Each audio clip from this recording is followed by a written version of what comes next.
সর্বজনীনভাবে পয়লা বৈশাখ উদযাপনের আহ্বান প্রধান উপদেষ্টার। সম্প্রীতি ধরে রাখতে বললেন সেনা প্রধান। বর্ষবরণ ঘিরে নাশকতার শঙ্কা নেই জানিয়েছে র্যাব পুলিশ। ফ্যাসিবাদের মুখাকৃতিতে আগুন দেয়া যুবক শনাক্ত, যে কোনো সময় গ্রেপ্তার। পুরাতন বছরকে বিদায় আর নতুন বছরকে বরণে পার্বত্য চট্টগ্রামে বর্ণিল আয়োজনে পাহাড়িদের সাংগ্রাই উৎসব শুরু। নেওয়া হয়েছে কঠোর নিরাপত্তা ব্যবস্থা।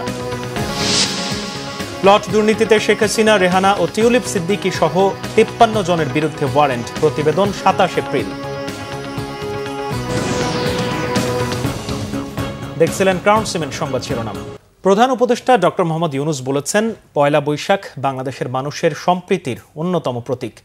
তাই প্রত্যেককে নিজ নিজ উপায়ে নিজেদের রীতি অনুযায়ী সর্বজনীন এ উৎসবে অংশ নিতে আহ্বান জানিয়েছেন তিনি। রাজধানীর বাড্ডায় আন্তর্জাতিক বৌদ্ধ বিহারে সম্প্রীতি ভবন উদ্বোধন করে সবাইকে বাংলা নববর্ষের অগ্রিম শুভেচ্ছাও জানান প্রধান উপদেষ্টা। এদিকে সেনা প্রধান আশ্বস্ত করেছেন, সাম্প্রদায়িক সম্প্রীতি বজায় রাখতে যা করা দরকার তাই করবে সেনাবাহিনী। রিপোর্ট সৈয়দ আব্দুল মুহিতের।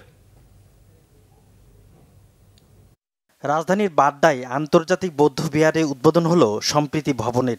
এর আনুষ্ঠানিক উদ্বোধন করেন প্রধান উপদেষ্টা doctor Mohammad Yunus. Bangladesh Buddhist federation এ অনুষ্ঠানের আয়োজন করে। বাংলাদেশের সম্প্রীতি ও মানবতার ঐতিহ্যকে ধারণ করে জাতীয় ও আন্তর্জাতিকভাবে গৌরবময় ভূমিকা রাখবে সম্প্রীতি ভবনটি।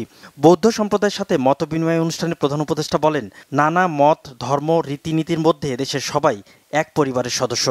নানা মত, ধর্ম, রীতিনীতির মধ্যেও আমরা সবাই এক পরিবারের সদস্য। এদেশের হিন্দু, মুসলমান, বৌদ্ধ, খ্রিস্টান, পাহাড় ও সমতলের বিভিন্ন সম্প্রদায় ও জনগোষ্ঠী সব মিলিয়ে এদেশের মানুষের বিচিত্র ভাষা, সংস্কৃতি, ঐতিহ্য। আগামীকাল পহেলা বৈশাখ আমাদের এই সম্প্রীতির অন্যতম প্রতীক। প্রত্যেকে নিজ নিজ উপায়ে নিজেদের রীতি অনুযায়ী আগামীকালকে উদযাপন করব। আমরা সবাই সার্বজনীন এই উৎসবে অংশ নেব। তিনি বলেন, আন্তর্জাতিক বৌদ্ধ বিহার বাংলাদেশের সাম্প্রদায়িক সম্প্রীতির অন্যতম নিদর্শন। প্রতিষ্ঠার পর থেকে এটি বৌদ্ধ ধর্মাবলম্বী সহ বাংলাদেশের জাতীয় স্বার্থ সংশ্লিষ্ট বিষয়ে গুরুত্বপূর্ণ ভূমিকা পালন করে। আন্তর্জাতিক বৌদ্ধ বিহারের সম্প্রীতি ভবন বাংলাদেশের সম্প্রীতি ও মানবতার ঐতিহ্যকে ধারণ করে জাতীয় ও আন্তর্জাতিকভাবে গৌরবময় ভূমিকা রাখবে, এই আমার প্রত্যাশা। অনুষ্ঠানে সেনাবাহিনী প্রধান জেনারেল ওয়াকারুজ্জামান বলেন, মতভেদ থাকলেও পারস্পরিক শ্রদ্ধাবোধ বজায় রাখতে হবে। গৌতম বুদ্ধের বাণীর এখন এই বর্তমান সময়ে অত্যন্ত গুরুত্বপূর্ণ। আমরা শান্তির দেশ চাই, শৃঙ্খলার দেশ চাই। আমরা এখানে হানাহানি, বিদ্বেষ চাই না। সবার সমস্ত বিভিন্ন মত থাকতে পারে, কিন্তু অবশেষে আমরা সবাই সবাইকে যেন শ্রদ্ধা করি। সমগ্র দেশে এই সাম্প্রদায়িক সম্প্রীতি রক্ষার জন্য যা কিছু করতে হয় সেটা আমরা করতে সবসময় সদা প্রস্তুত থাকব। পার্বত্য চট্টগ্রামের শান্তি প্রতিষ্ঠায় সবকিছু করতে সেনাবাহিনী প্রস্তুত বলেও জানান সেনা প্রধান। চিটাগং হিল ট্র্যাক্টসে পার্বত্য চট্টগ্রামে যেন শান্তি বিরাজ করে, তার জন্য যা কিছু করতে হয় আমরা করতে রাজি আছি। সৈয়দ আব্দুল মুহিত, বাংলা ভিশন, ঢাকা। বাঙালির প্রাণের উৎসব পয়লা বৈশাখ কাল উদযাপনে সকল প্রস্তুতি সম্পন্ন। বর্ষবরণের অনুষ্ঠানে কোনো ঝুঁকি না থাকলেও সর্বোচ্চ নিরাপত্তা নিশ্চিত করেছে আইন শৃঙ্খলা বাহিনী। জানান, চারুকলায় ফ্যাসিবাদের মুখাকৃতিতে আগুন দেয়া যুবককে শনাক্ত করা হয়েছে। আর র্যাব মহাপরিচালক এ.কে.এম. শহীদুর রহমান জানান, বর্ষবরণকে ঘিরে কেউ যেন অপপ্রচার চালাতে না পারে সেজন্য সাইবার নজরদারি বাড়ানো হয়েছে। এস.এম. ফয়েজের রিপোর্টে বিস্তারিত। বাংলা নববর্ষ বরণে প্রস্তুত রমনার বটমূল। ছায়ানটের তদারকিতে চলছে বর্ষবরণ অনুষ্ঠানের শেষ মুহূর্তের মহড়া। এমন সময় বোমা বিস্ফোরণ। তাৎক্ষণিক পরিস্থিতি কিভাবে নিয়ন্ত্রণ করবে আইন শৃঙ্খলা বাহিনী তা যাচাইয়ে পুলিশের এমন মহড়া, যা পরিদর্শন করেন ডিএমপি কমিশনার। সেনাবাহিনী, পুলিশ ও র্যাবের সমন্বয়ে বর্ষবরণের নিরাপত্তা সাজানো হয়েছে। নিরাপত্তায় কোনো ঘাটতি নেই বলেও দাবি তার। আমরা 18,000 নিরাপত্তা কর্মী, পুলিশ অফিসার নিয়োগ করতেছি। সাথে র্যাব আছে, বাংলাদেশ আর্মি আছে, এটিইউ আছে এবং অন্যান্য গোয়েন্দা সংস্থাও আমাদেরকে সাহায্য করতেছে। এখন পর্যন্ত কোথাও থেকে কোনো এরকম কোনো ঝুঁকির কথা আমাদেরকে জানানো হয় নাই। ডিএমপি কমিশনার জানান, চারুকলায় ফ্যাসিবাদের মোটিভে আগুন দেওয়া যুবককে শনাক্ত করা হয়েছে। যে কোনো মুহূর্তে তাকে গ্রেপ্তার করা হবে। আমরা অত্যন্ত ক্লোজ, খুব নিকটে পৌঁছে গেছি এই মামলাটি ডিটেকশনের ক্ষেত্রে এবং দুর্বৃত্তদের অ্যারেস্ট করতেও সক্ষম হবে ইনশাআল্লাহ। পুলিশের পর রমনা পটমূল পরিদর্শন করেন র্যাব মহাপরিচালক। বিভিন্ন প্রস্তুতি দেখে গণমাধ্যমকে জানান গুজব ঠেকাতে সাইবার মনিটরিং টিম কাজ করছে। আমরা সাইবার ওয়ার্ল্ডেও মনিটরিং করতেছি, যাতে এই সাইবার ওয়ার্ল্ডেও কেউ যাতে এই অনুষ্ঠানের বিষয়ে কোনো প্রকার অপপ্রচার চালাতে না পারে। এছাড়া এই অনুষ্ঠানে ব্যাপক জনসমাগম হয়। সাধারণ মানুষের নিরাপত্তার পাশাপাশি মা, বোন এবং শিশু এবং যারা বয়স্ক তাদের নিরাপত্তা দিকেও আমরা বিশেষভাবে নজর রাখব। ঢাকাসহ সারা বাংলাদেশে নিরাপত্তামূলক ব্যবস্থা গ্রহণ করেছে। এদিকে ফ্যাসিবাদের দোষরদের ছাড় না দেওয়ার হুঁশিয়ারি দিয়েছেন শিক্ষার্থীরা। আওয়ামী লীগ সরকার এইটা বজায় রাখছে যে তার পরীক্ষিত দালালদের দিয়ে যে এখান থেকে যেন কখনোই সরকার বিরোধী কোনো কিছু আমরা করতে না পারি। কিন্তু সরকার বিরোধী কোনো কিছু না করা দায় যদি বর্তাতে হয় তাহলে এটা বাংলাদেশের সকল প্রতিষ্ঠান সকল কিছুর উপরেই যাবে, আদালতেও যাবে। অন্যদিকে বাংলা নতুন বছরের মূল আয়োজন ঢাকা বিশ্ববিদ্যালয়ের চারুকলা অনুষদের আনন্দ শোভাযাত্রার প্রস্তুতিও শেষ পর্যায়ে। শোভাযাত্রার আগ পর্যন্ত চলবে রং তুলির কাজ। সবকিছু ঠিক থাকলে সোমবার সকাল ৯টার আগেই শুরু হবে এবছরের আনন্দ শোভাযাত্রা। এস.এম. ফয়েজ, বাংলা ভিশন, ঢাকা। জাতীয় নাগরিক পার্টির উত্তরাঞ্চলের মুখ্য সংগঠক সার্জিস আলম বলেছেন, বিগত ১৬ বছর দেশে বাংলা নববর্ষ উদযাপনে দলীয় প্রভাবের পাশাপাশি বিদেশি রাষ্ট্রের প্রভাবও ছিল। দুপুরে পঞ্চগড় সদর উপজেলার চাকলাহাটে নায়েকপাড়ায় জুলাই অভ্যুত্থানে শহীদ সাগর ইসলামের কবর জিয়ারত শেষে সাংবাদিকদের তিনি একথা বলেন। সার্জিস বলেন, বিগত বছরের নববর্ষগুলোতে বিদেশি রাষ্ট্রের এজেন্সির তৈরি কনসেপ্ট দিয়ে বিভিন্ন ধরনের অপসংস্কৃতি চাপিয়ে দেওয়া হতো। অন্তর্বর্তীকালীন সরকার অভ্যুত্থান পরবর্তী সময়ে ততটুকু স্পেস বাংলাদেশের মানুষকে দিয়েছে যা তারা ধারণ করে, সেটাই প্রকাশ করে এবং করতে পারে। আগামীতে যারাই এই দেশের দায়িত্বে আসুক না কেন, তারা যেন ক্ষমতাকে ব্যবহার করে কোনো কিছু চাপিয়ে দেওয়ার সাহসটুকু না করে, বরং বাঙালির প্রকৃত সংস্কৃতি ধারণ করার জন্য তারা যেন তাদের প্রচেষ্টা রাখে। দলের যেমন ছিল বিদেশি রাষ্ট্রের এজেন্সির ওই রকম করে কনসেপ্ট তৈরি করে এই নববর্ষগুলোর বিভিন্ন ধরনের সেগমেন্ট তৈরি করা হতো, বিভিন্ন ধরনের অপসংস্কৃতি চাপিয়ে দেওয়া হতো।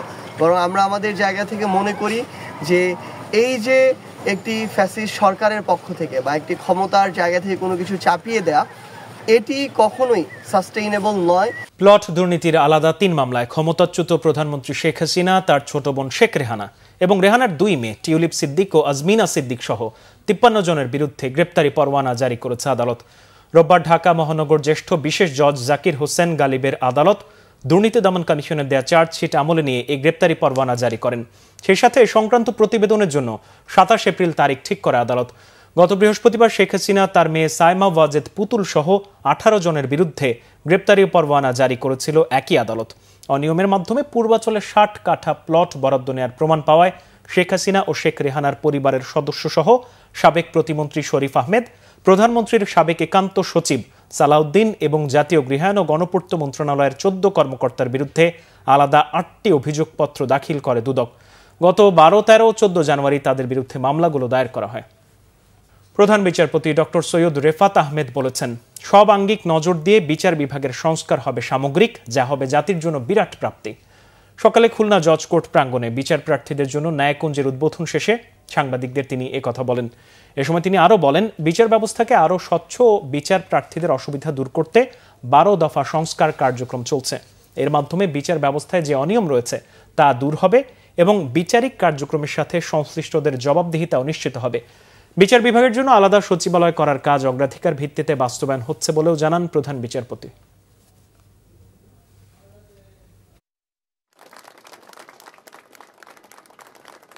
সব আঙ্গিক দেখে একটা হোলিস্টিক অ্যাপ্রোচ নিয়ে নেমেছি। এটা শুধু আমার ব্যক্তিগত না, এটা হচ্ছে আমাদের সমষ্টিগত, জাতির জন্য এটা একটা বিরাট প্রাপ্তি হবে, আর বিচার ব্যবস্থার জন্য তো বটেই। 12 দফার নির্দেশনা দিয়েছি, সেই আঙ্গিকে বহু কার্যক্রম গৃহীত হয়েছে সুপ্রিম কোর্টে এবং জেলা পর্যায়ে। মোমেন্টামটা গেইন করা এবং এটাকে সাস্টেইনেবল করা। সাস্টেইনেবল শুধু 1 মাস 2 মাস না, বছর, দশক। সেই দায়িত্বটা কে নেবে? তো সেই দায়িত্ব ভার বুঝিয়ে দেওয়ার জন্যই আজকে আমার এখানে আসা, এবং গত 4-5 মাস ধরে আমি সারা বাংলাদেশে এই বার্তা নিয়ে যাচ্ছি যে আপনারা দায়িত্ব নিন। ভোলায় দাখিল পরীক্ষার্থী ও 5 বছরের শিশুকে ধর্ষণের অভিযোগে থানায় 2টি মামলা হয়েছে। শনিবার রাতে ভোলা থানায় মামলা 2টি করেন ভুক্তভোগীর স্বজনরা। পুলিশ জানায় শুক্রবার রাত 11টায় বোরহানউদ্দিন উপজেলার খাসমহল বাজার এলাকায় 16 বছরের দাখিল পরীক্ষার্থী প্রকৃতির ডাকে ঘর থেকে বের হয়। এ সময় আগে থেকে ওত পেতে থাকা প্রতিবেশী ওমর কাজী তাকে বাগানে নিয়ে ধর্ষণ করে। মেয়েটির চিৎকার শুনে স্বজনরা তাকে উদ্ধার করে। বর্তমানে মেয়েটি হাসপাতালে ভর্তি আছে। এদিকে শুক্রবার বিকেলে সদর উপজেলার চরসামাইয়া ইউনিয়নের 5 বছরের শিশুকে চিপসের লোভ দেখিয়ে খালেক নামের এক কিশোর ধর্ষণ করেছে বলে অভিযোগ করেন শিশুর মা। অসুস্থ অবস্থায় রাতে তাকেও হাসপাতালে ভর্তি করা হয়েছে। গাইবান্ধায় আওয়ামী লীগ নেতাকর্মীদের হামলায় বিএনপির 6 নেতাকর্মী আহত হয়েছেন। শনিবার রাতে সুন্দরগঞ্জের ছাপড়হাটি ইউনিয়নের মণ্ডলের হাটে এ ঘটনা হয়। পুলিশ ও স্থানীয়রা জানায় ইউনিয়ন বিএনপির সদস্য শফিকুল ইসলাম মোটরসাইকেল নিয়ে যাওয়ার সময় ইউনিয়ন ছাত্রলীগের সাবেক নেতা বাবুর ওষুধের দোকানের সামনে রাখা বেঞ্চে ধাক্কা লাগে। এ নিয়ে উভয়ের মধ্যে কথা কাটাকাটি হয়। এ সময় বাবুর ভাই আওয়ামী লীগ নেতা নাজমুল মাস্টার ও মঞ্জুরুল ইসলাম এবং তাদের লোকজন শফিকুলকে মারধর করে। পরে শফিকুল জীবন রক্ষায় পাশের একটি দোকানে আশ্রয় নেয়। খবর পেয়ে যুবদল ও বিএনপি নেতাকর্মীরা শফিকুলকে উদ্ধার করতে গেলে তাদের উপরেও চালানো হয় হামলা। এতে 5 নেতাকর্মী সহ অন্তত 6 জন আহত হন। এই ঘটনায় 3 জনকে আটক করা হয়েছে। হত্যাসহ বিভিন্ন মামলায় 2 বছর কারাভোগের পর মুক্তি পেয়েছেন নারায়ণগঞ্জ জেলা ছাত্র দলের সাবেক সভাপতি জাকির খান। বেলা 11টার দিকে নারায়ণগঞ্জ জেলা কারাগার থেকে তাকে মুক্তি দেওয়া হয়।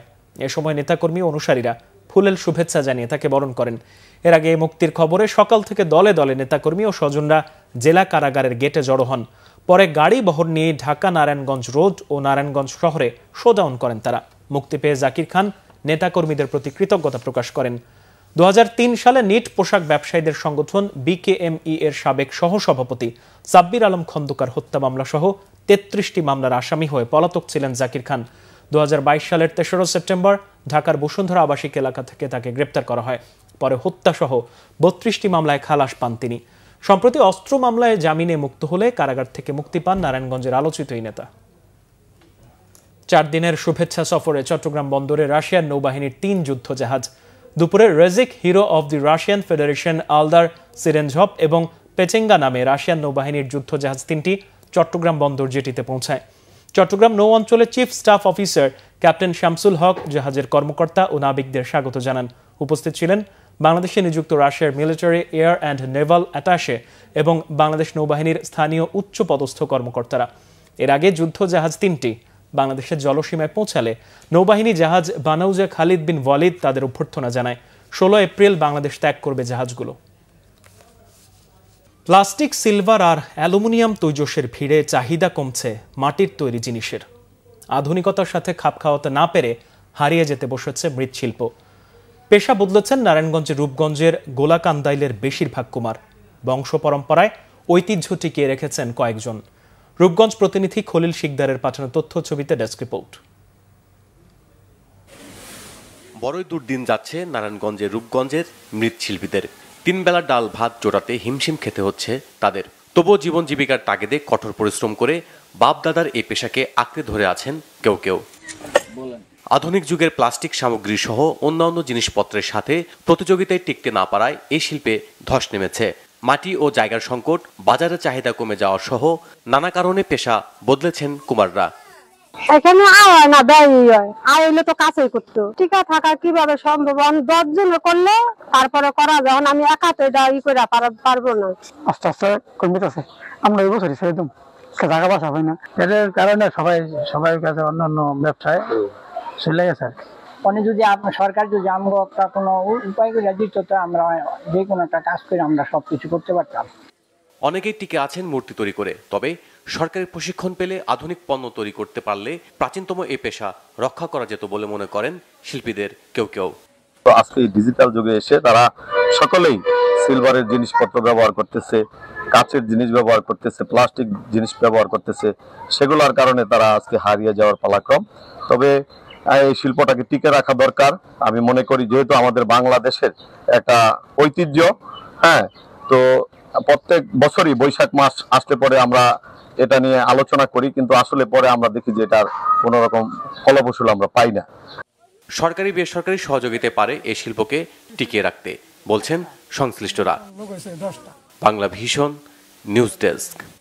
মাত্র 2টি কালভার্ট নির্মাণেই বদলে গেছে নড়াইলের 10 গ্রামের অর্ধ লক্ষাধিক মানুষের জীবনযাত্রা। এলাকায় বেড়েছে ফসল উৎপাদন ও মাছ চাষ। প্রায় 5000 একর এক ফসলি জমি এখন 2 ফসলি। হাসি ফুটেছে এলাকার কৃষকদের মুখে। নড়াইল প্রতিনিধি তারিকুজ্জামান লিটুর তথ্য ছবিতে ডেস্ক রিপোর্ট। জলাবদ্ধতা নিরসনে কয়েক বছর আগে নড়াইল সদর উপজেলার বিছালী ইউনিয়নের ডাংকুরিয়ার বিলের চারপাশে খাল পুনর্খনন করে পানি উন্নয়ন বোর্ড, কিন্তু বিপর্যয় দেখা দেয় বিল ও ঘেরে যাতায়াতে। চরম ভোগান্তিতে কৃষক ও মাছ চাষিরা। দুর্ভোগ লাঘবে 2টি বক্স কালভার্ট নির্মাণ করে উপজেলা প্রশাসন ও দুর্যোগ ব্যবস্থাপনা শাখা। এতে গতি এসেছে কৃষি কাজ আর মাছ চাষে। বদলে গেছে এ জনপদের মানুষের জীবন। এক সময়ের এক ফসলি জমি এখন 2 ফসলি। বেশ কিছু জমিতে কৃষকরা ফলাচ্ছেন 3টি করে ফসল। ব্রিজতে আমাকে গ্রামের সবাই দিক দিয়ে কাজ হয়েছে। এই যে সহায়না জাতি পারতেছি আমরা নৈকুডুঙ্গা বাইয়ে জাতি হয়, সেই দিক দিয়ে আমরা সব দিক দিয়ে ভালো হয়েছে। আমরা ধান নেওয়ার জন্য আমাকে সে লৌ করার দরকার আছে না, এখন আমরা এই ব্রিজের পথেই যাই। আমরা যদি ব্রিজ না পাতাম আমাদের মৎস্য চাষিরা আমরা এই মাছগুলো সহজে রাস্তায় আনতে পারতাম না। তো এই ব্রিজটা হওয়াতে কৃষকরা তাদের কৃষি পণ্য আনা নেওয়া থেকে শুরু করে এই মাছ বাজারজাত করা থেকে শুরু করে যেমন সব থেকে সুযোগ সুবিধা পাচ্ছে, সরকারও লাভবান হচ্ছে, রাজস্ব পাচ্ছে সরকার। এলাকার একমাত্র শ্মশানটি এ বিলের মধ্যে। আগে মৃতদেহ নৌকায় করে নিয়ে শ্মশানে যাওয়ার ভোগান্তি থাকলেও কালভার্ট নির্মাণে এখন আর সেই ভোগান্তি নেই। আমরা শ্মশান ছিল এখানে আছে, শ্মশানে যাইতে পারতাম না, বা বর্ষা হলে এখন এই যে ব্রিজের পদ্মা শ্মশানে যাইতে পারি। এই কালভার্টটা হওয়ার কারণে একটু সহজেই আমরা এই শ্মশানে মৃত ব্যক্তিকে নিয়ে সৎকারটা করতে পারি। কৃষি পণ্য আনা নেওয়া এবং মৎস্যজীবীদের মাছ স্থানান্তর এবং শ্মশানে যাওয়ার ক্ষেত্রে, অর্থাৎ মৃত ব্যক্তি মারা গেলে তাদেরকে সৎকারের জন্য যে শ্মশানে নিয়ে যাওয়া হবে, এটা আমাদের এই সেতু কালভার্ট কানেক্টিং এই রোডের উপর দিয়ে যাচ্ছে। এই 3টি বিষয়ের উপর আমরা গুরুত্ব রেখে এই বনখালি সোখালির এই ব্রিজ 2টি নির্মাণ করেছি। 70 লাখ টাকার 2টি কালভার্ট বদলে দিয়েছে বিছালী ইউনিয়নের অর্থনীতি। Bangla vision news desk. বিপুল উৎসাহ উদ্দীপনায় পার্বত্য চট্টগ্রামে বর্ণিল আয়োজনে পুরাতন বছরকে বিদায় ও নতুন বছরকে বরণে পাহাড়িদের সাংগ্রাই উৎসব শুরু হয়েছে। বান্দরবানে ঐতিহ্যবাহী পানি খেলা উৎসব চলবে আগামী 18 এপ্রিল পর্যন্ত। উৎসবকে আরো বর্ণিল ও আনন্দঘন করতে পুলিশের পাশাপাশি সেনাবাহিনীও কঠোর নিরাপত্তার জন্য নিয়েছে সব ধরনের প্রস্তুতি। বিস্তারিত ডেস্ক রিপোর্টে। অতীতের সব দুঃখ গ্লানি মুছে নতুন বছরের সুখ সমৃদ্ধি কামনায় বান্দরবানে শুরু হয়েছে মারমা সম্প্রদায়ের ঐতিহ্যবাহী সামাজিক উৎসব মহা সাংগ্রাইং পোয়ে 2025। সকাল থেকে নতুন সাজে সব বয়সের নারী পুরুষ ছুটে যায় রাজার মাঠে। জেলা প্রশাসক শামীম আরা রিনি বর্ণাঢ্য শোভাযাত্রা ও সাংগ্রাইং পোয়ে উৎসবের উদ্বোধন করেন। শোভাযাত্রা শেষে বয়স্ক পূজার মধ্য দিয়ে মহা সাংগ্রাইং পোয়ের আনুষ্ঠানিকতা শুরু হয়। এতে শতাধিক বয়স্ক নারী পুরুষ অংশ নেন। এই উৎসবের গুরুত্ব অপরিসীম। পুরো পৃথিবীতে আমাদের এই কালচারাল যে বৈচিত্র্য আপনাদের এই উৎসবের মাধ্যমে নিশ্চিত হয়েছে, তাতে পুরো বিশ্বে আমাদের বাংলাদেশের ভাবমূর্তি উজ্জ্বল হয়েছে। সোমবার মূল আয়োজন বুদ্ধ মূর্তি স্নান, ঐতিহ্যবাহী পানি খেলা উৎসব, হাজারবাতি প্রজ্বলন, দলগত পিঠা উৎসব সহ নানা আয়োজন। বান্দরবানে পানি খেলা উৎসব চলবে আগামী 18 এপ্রিল পর্যন্ত। এদিকে সকালে খাগড়াছড়ি সরকারি কলেজ মাঠে মারমা ঐক্য পরিষদের আয়োজনে মঙ্গল শোভাযাত্রার উদ্বোধন করেন খাগড়াছড়ি জেলা বিএনপির সভাপতি ওয়াদুদ ভূঁইয়া। উপস্থিত ছিলেন জেলা ও পুলিশ প্রশাসনের ঊর্ধ্বতন কর্মকর্তারা। পরে শোভাযাত্রাটি শহরের বিভিন্ন সড়ক ঘুরে আসে। মানে রেলি করব, খেলা মাঠে গিয়ে খেলবো, অনেক মজা করব। আমাদের বিশেষ দিন আজকে এই ফাজন্তন দিয়ে আমরা বেশিরভাগ মেহমানদেরকে আপ্যায়ন করি। উৎসবকে আনন্দ ঘন করতে নেওয়া হয়েছে সব ধরনের প্রস্তুতি। চট্টগ্রামের 3টা জেলায় আমরা সর্বোচ্চ নিরাপত্তা নিশ্চিত করেছি এবং আপনারা মানুষের স্বতঃস্ফূর্ত অংশগ্রহণ দেখে বুঝতে পারছেন যে এখানে আমরা যে নিরাপত্তা দিয়েছি তাতে মানুষ সন্তুষ্ট এবং তারা স্বতঃস্ফূর্তভাবে এবং আনন্দঘন পরিবেশে তারা এই উৎসবগুলো পালন করছে। আমাদের সর্বোচ্চ নিরাপত্তা নিশ্চিত করেছে, আমাদের সর্বোচ্চ ডেভেলপমেন্ট আছে। রাঙ্গামাটিতে শনিবার গঙ্গা দেবীর উদ্দেশ্যে পুষ্প নিবেদনের মধ্য দিয়ে শুরু হয় উৎসবের আনুষ্ঠানিকতা। প্রত্যন্ত পল্লীতে ঘরে ঘরে রান্না হয়েছে ঐতিহ্যবাহী খাবার পাঁচন। রবিবার চলে দ্বিতীয় দিনের কার্যক্রম। তো এটা হচ্ছে 101 পদ দিয়ে আমরা রান্না করি আর কি। রোগ ব্যাধি নিরাময় হয় এবং এটা পাচন না, এটা হচ্ছে এক ধরনের ঔষধি। সরকারের আন্তরিকতায় স্বতঃস্ফূর্তভাবে অনুষ্ঠান উদযাপন করতে পেরে আনন্দিত পাহাড়ি জনগণ। বৈশাখী উৎসবের মধ্য দিয়ে পাহাড়ের সাম্প্রদায়িক সম্প্রীতি আরও সুদৃঢ় হবে এমন প্রত্যাশা সবার। Bangla vision news desk. আগামী ৩রা মে চট্টগ্রাম থেকে শুরু হচ্ছে হজ ফ্লাইট। ওদিন বিকাল 5:30টায় শাহ আমানত আন্তর্জাতিক বিমানবন্দর থেকে হজ ফ্লাইটের কার্যক্রম শুরু হবে। বিমান বাংলাদেশের প্রথম ফ্লাইটে চট্টগ্রাম থেকে 419 জন যাত্রী সরাসরি মদিনার উদ্দেশ্যে যাবেন। এবছর হজ যাত্রীদের যাতায়াতের জন্য চট্টগ্রাম থেকে সরাসরি সৌদি আরবে 17টি ফ্লাইট পরিচালনা করবে বিমান বাংলাদেশ এয়ারলাইন্স। এর মধ্যে 14টি ফ্লাইট সরাসরি জেদ্দায় যাবে, বাকি 3টি ফ্লাইট যাবে মদিনায়। এবছর হজ পালনে 29 এপ্রিল প্রথম ফ্লাইট আনুষ্ঠানিকভাবে যাত্রা শুরু হবে ঢাকা থেকে। চাঁদ দেখা সাপেক্ষে 4 বা 5 জুন পবিত্র হজ অনুষ্ঠিত হবে। এবার সরকারি ও বেসরকারি ব্যবস্থাপনায় বাংলাদেশ থেকে মোট 87,100 হজযাত্রী সৌদি আরবে যাবেন। এর মধ্যে সরকারি ব্যবস্থাপনায় থাকছেন 5,200 জন এবং বেসরকারি ব্যবস্থাপনায় 81,900 জন হজ করতে সৌদি আরব যাবেন। এবার দেশের বিভিন্ন জায়গার আরও কিছু খবর নিয়ে দেখুন ডেস্ক রিপোর্ট। জাতীয়তাবাদী মুক্তিযোদ্ধা দলের দ্বিবার্ষিক সম্মেলন অনুষ্ঠিত হয়েছে লালমনিরহাটে। জেলা পরিষদ মিলনায়তনে জেলা মুক্তিযোদ্ধা দলের সভাপতি বীর মুক্তিযোদ্ধা হাফিজুর রহমান হাফিজের সভাপতিত্বে এতে প্রধান অতিথি ছিলেন বিএনপির জাতীয় নির্বাহী কমিটির সাংগঠনিক সম্পাদক অধ্যক্ষ আসাদুল হাবিব দুলু। সম্মেলনে জেলার বিভিন্ন উপজেলা ও ইউনিয়ন থেকে মুক্তিযোদ্ধারা অংশগ্রহণ করেন। স্বাধীন বাংলা বেতার কেন্দ্রের কণ্ঠসৈনিক সঙ্গীত গুরু উস্তাদ মিহির লালা নাগরিক স্মরণ সভা হয়েছে চট্টগ্রাম প্রেস ক্লাব মিলনায়তনে। এতে তার জীবনী নিয়ে আলোচনা করেন city mayor doctor Shahadat Hossain, দৈনিক আজাদী সম্পাদক MA মালেক, বরেণ্য বংশীশিল্পী ক্যাপ্টেন আজিজুল ইসলাম, অধ্যক্ষ রীতা দত্ত সহ অন্যরা। নাগরিক স্মরণ সভায় আলোচকরা বলেন, উপমহাদেশীয় সঙ্গীতে কেউ মহান শিল্পী, কেউ হয়তো হয়েছেন সঙ্গীতজ্ঞ। এক্ষেত্রে উজ্জ্বল ব্যতিক্রম উস্তাদ মিহির লালা। তিনি সারা দেশে শাস্ত্রীয় সঙ্গীতের একজন অগ্রগণ্য শিল্পী এবং যথার্থ সঙ্গীতজ্ঞ। বাংলাদেশ সেনাবাহিনীর উদ্যোগে সাতক্ষীরার আশাশুনি উপজেলার আনুলিয়ায় বেড়িবাঁধ ভাঙন কবলিত এলাকার ক্ষতিগ্রস্ত অসহায় ও দরিদ্র 800 মানুষকে বিনামূল্যে চিকিৎসা সেবা ও ওষুধ সামগ্রী বিতরণ করা হয়েছে। আনুলিয়া সরকারি প্রাথমিক বিদ্যালয়ের সামনে সকালে মেডিকেল ক্যাম্পের উদ্বোধন করেন 55 পদাতিক ডিভিশন যশোর সেনানিবাসের GOC major general JM Imdadul Islam. মা ও শিশুদের নিরাপদ স্বাস্থ্যসেবা দিতে রংপুরে চালু হয়েছে টেলিমেডিসিন সেন্টার। কমিউনিটি মেডিকেল কলেজের আয়োজনে নগরীর 33 নম্বর ওয়ার্ডে সেন্টারের উদ্বোধন করেন সিটি কর্পোরেশনের প্রধান নির্বাহী কর্মকর্তা Umme Fatima. March for Gaza কর্মসূচির অংশ হিসাবে গোপালগঞ্জে মানববন্ধন ও বিক্ষোভ সমাবেশ করেছে সাধারণ শিক্ষার্থীরা। স্থানীয় প্রেস ক্লাবের সামনে এতে অংশ নেয় বিভিন্ন শিক্ষা প্রতিষ্ঠানের শিক্ষার্থীরা।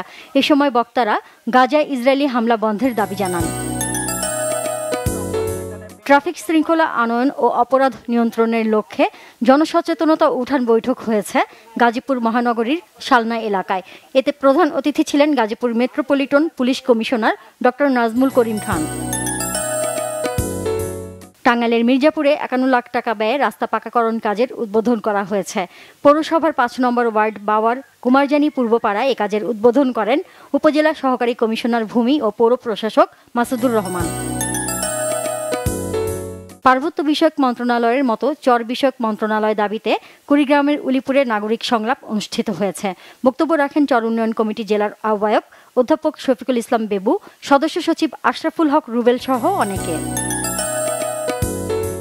বৈশাখী নববর্ষ উৎসব উপলক্ষে খাগড়াছড়িতে বাংলাদেশ আনসার ও ভিডিপি মহাপরিচালকের পক্ষ থেকে তৃণমূল পর্যায়ের অন্য ধর্মের আনসার ও ভিডিপি সদস্যদের মাঝে উপহার সামগ্রী বিতরণ করা হয়েছে।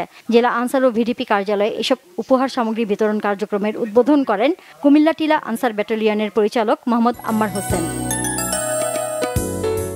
রাঙামাটির 10টি উপজেলায় কর্মরত 3048 জন ভাতাভোগী আনসার ও ভিডিপি সদস্যকে বৈশাখী উপলক্ষে উপহার সামগ্রী বিতরণ করা হয়েছে। জেলা কমান্ড্যান্টের কার্যালয়ে মহাপরিচালকের পক্ষ থেকে এসব উপহার সামগ্রী বিতরণ করেন রাঙামাটি ঘাগড়া আনসার ব্যাটালিয়ন পরিচালক বিকাশ চন্দ্র দাস। চট্টগ্রামে ফ্যাসিস্ট মুক্ত বাংলার বর্ষবরণ উদযাপনে প্রশাসনের প্রতি দাবি জানিয়েছে স্থানীয় সংস্কৃতি কর্মীরা। জেলা প্রশাসকের কার্যালয়ের সামনে মানববন্ধন করেন সম্মিলিত বাংলা নববর্ষ উদযাপন মঞ্চ নামের একটি সংগঠনের নেতাকর্মীরা। রাজবাড়ী সদর উপজেলার বাণীবহ ইউনিয়ন পরিষদের চেয়ারম্যান শেফালী আক্তারের দ্রুত অপসারণ ও গ্রেফতারের দাবিতে মানববন্ধন হয়েছে। ইউনিয়ন পরিষদের সামনে সকালে কর্মসূচির আয়োজন করে বাণীবহ ইউনিয়নবাসী। নোয়াখালী সদরে অটোরিকশা চালক কিশোর মোহাম্মদ বাবরকে হত্যা করে অটোরিকশা ছিনতাইকারীদের শনাক্ত করে 24 ঘন্টার মধ্যে গ্রেফতারের আলটিমেটাম দিয়েছেন স্থানীয় গ্রামবাসী। জেলা প্রশাসক কার্যালয়ের সামনে এলাকার সর্বস্তরের জনগণের ব্যানারে ঘণ্টাব্যাপী এ কর্মসূচি শেষে পুলিশ সুপার কার্যালয়ের সামনে বিক্ষোভ করেন তারা। নরসিংদীতে চাঁদা না দেয় আমির হোসেন সাদ্দাম নামে এক ফার্নিচার ব্যবসায়ীকে মারধর ও প্রাণনাশের হুমকির অভিযোগ উঠেছে মেহেদী সরকার নামে এক শ্রমিক দল নেতা ও তার সহযোগীদের বিরুদ্ধে। স্থানীয় প্রেস ক্লাবে এক সংবাদ সম্মেলনে অভিযোগ করেন সদর উপজেলার হাজিপুর কাঠ বাজারের ফার্নিচার ব্যবসায়ী ভুক্তভোগী আমির হোসেন সাদ্দাম। রাস্তার সরকারি গাছ কেটে আত্মসাতের প্রতিবাদে মানববন্ধন হয়েছে মাগুরায়। গোপালগ্রাম ইউনিয়ন পরিষদের সামনে এই কর্মসূচি পালন করেন এলাকাবাসী। ব্রাহ্মণবাড়িয়ার বাঞ্ছারামপুরে মেঘনা নদীর চর থেকে অবৈধভাবে বালু উত্তোলনের প্রতিবাদে মানববন্ধন ও বিক্ষোভ মিছিল হয়েছে। উপজেলার নয়াচড়া এলাকায় এ কর্মসূচি হয়। Nazneen Akhtar, Bangla vision news desk. সংবাদ শেষ করব ক্রাউন সিমেন্ট শিরোনামগুলো আরো একবার জানিয়ে। সর্বজনীনভাবে পয়লা বৈশাখ উদযাপনের আহ্বান প্রধান উপদেষ্টার, সম্প্রীতি ধরে রাখতে বললেন সেনা প্রধান। বর্ষবরণ ঘিরে নাশকতার শঙ্কা নেই জানিয়েছে র্যাব পুলিশ। ফ্যাসিবাদের মুখাকৃতিতে আগুন দেয়া যুবক শনাক্ত, যে কোনো সময় গ্রেপ্তার। পুরাতন বছরকে বিদায় আর নতুন বছরকে বরণে পার্বত্য চট্টগ্রামে বর্ণিল আয়োজনে পাহাড়িদের সাংগ্রাই উৎসব শুরু, নেওয়া হয়েছে কঠোর নিরাপত্তা ব্যবস্থা। লট দুর্নীতিতে শেখ হাসিনা, রেহানা ও টিউলিপ সিদ্দিকী সহ 53 জনের বিরুদ্ধে ওয়ারেন্ট, প্রতিবেদন 27 এপ্রিল।